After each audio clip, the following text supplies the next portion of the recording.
Hello Internet, and welcome to my channel. I'm Bridget, your friendly neighbourhood spoonie, and you've probably guessed from the title that something has been discussed in Parliament. There's news!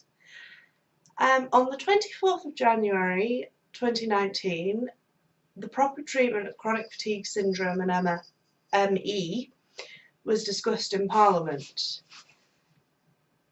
There were arguments about whether or not graded exercise was ineffective and potentially harmful. A lot of people were brought to the stand, I suppose is the terminology, and a lot of people discussed their personal stories as well as personal stories of others. Now you're probably wondering, what is graded exercise?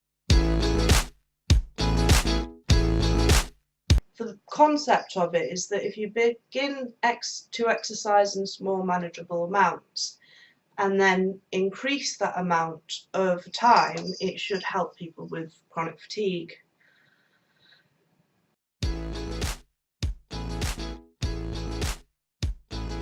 The problem with this is that anyone with a chronic illness, the symptoms fluctuate.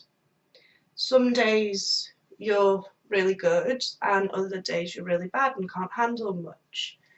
With chronic fatigue, pushing yourself beyond what your body is telling you can do can be really harmful. It can cause a flare-up, it can cause your symptoms to worsen, it can cause a lot of bad effects. Graded exercise requires you to continue building the exercise no matter how bad a day you're having or how bad your symptoms are. It requires you to push past what your body is telling you, which means it can be pretty harmful. The main reason it's been so heavily used as a treatment is because of a trial named PACE, or PACE, which was partially funded by the DWP, the same people who are in charge of benefits, which will become relevant in a moment.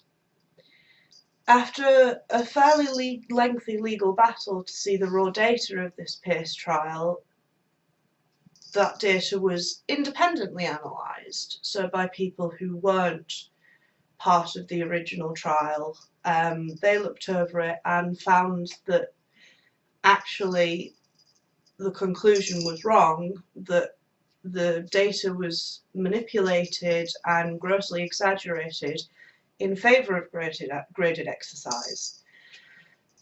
There's no actual difference between graded exercise and any of the other treatments that they were trialling, and surveys done after this came out have found that half the people given the treatment actually got worse. It's possible that it was done as a means of denying people benefits in order to lower the welfare bill at the expense of hundreds or maybe thousands of people's health. Why is this such a bad thing?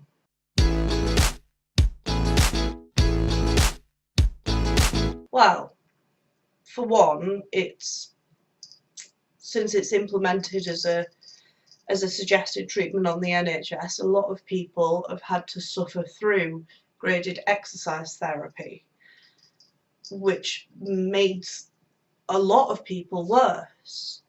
And because there's not a lot of understanding of how to properly treat chronic fatigue syndrome and ME, it could be difficult or even impossible to reverse the damage done. There will be people out there who will never recover from the damage that has been done by graded exercise therapy. On top of that, a faked, manipulated study like this is taking away important time and money from other more useful research. It will still be seen as well, I mean, as an example, the link between autism and vaccines. One paper that has been massively disproven is still held up as proof of a link between these two things. I worry that this paper may still be held up in 10, 20 years as proof that graded exercise works, even though it's been disproven. Anyway, on a more personal note, I've had more than one doctor dismiss me and my symptoms because of graded exercise therapy. Repeatedly I've been told, if you just exercise, if you just get out there and do exercise, you'll get better. Thankfully, I never actually got referred to a graded exercise therapy program, which is in hindsight a good thing, but at the time I was seeing a doctor and they were saying just exercise, and I was saying, well, how am I supposed to exercise? And they were saying just go do it. As a personal issue, doctors use the idea that if you exercise properly then you will get better as a means to dismiss people. So what was the result of this parliamentary debate?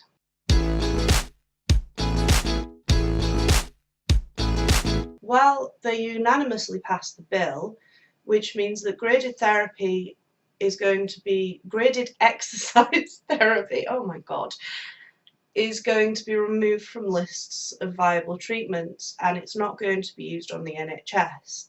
It also means more money has been promised to actual studies into how to further treat chronic fatigue and ME.